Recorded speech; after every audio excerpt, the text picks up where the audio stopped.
இதெல்லாமே அம்பர்லா குர்த்திஸ்ங்க. புது புது கலெக்ஷன்ஸ் நிறைய வந்திருக்கு. வீக்லி உங்களுக்கு டிசைன் சேஞ்ச் ஆயிட்டே இருக்கும். வாட்ஸ்அப் குரூப்ல ஜாயின் பண்ணிக்கோங்க. பாருங்க சூப்பரா இருக்கு, ரொம்ப நல்லா இருக்கு. கலர்ஸ் எல்லாமே, டிசைன்ஸ் எல்லாமே. எவ்வளவு பிரைஸ் சார் இதெல்லாம்? 350 320 அவ்வளவுதான். ஓகே, 350 250 ஸ்டார்டிங் இருக்கு. 450 உள்ள இருக்கு. ஓகே, இதெல்லாமே 250 ல இருந்து 450 ரேஞ்ச்க்குள்ள இருக்குங்க. சூப்பரா இருக்கு பாருங்க. சிங்கிள் பண்டல் வேணா கூட கொரியர் பண்ணிக்கலாம். ஸ்கிரீன் மேல நம்பர் கொடுக்குறேன். எது பிடிச்சிருக்கோ ஸ்கிரீன்ஷாட் பண்ணிக்கோங்க. Complete wholesale kurti shop. Single bundle வேணா கூட கொரியர் பண்ணிக்கலாம் நீங்க. ரொம்ப ரொம்ப கம்மி பிரைஸ் தாங்க. இவங்களே ஓன் மேனுஃபேக்சரிங், அதனால பிரைசஸ் எல்லாமே ரொம்ப ரீசனபிளா இருக்கும். அஃபோர்டபுள் பிரைஸ் இருக்கும். பாருங்க சில்க் ஃபேப்ரிக்ல வித் லைனிங்கோட ஜஸ்ட் வந்து உங்களுக்கு 450 550 250 350 370 இந்த மாதிரி ரேஞ்சஸ்ல நிறைய வெரைட்டிஸ் இருக்கு.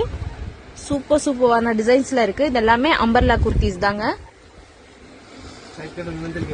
ஓகே.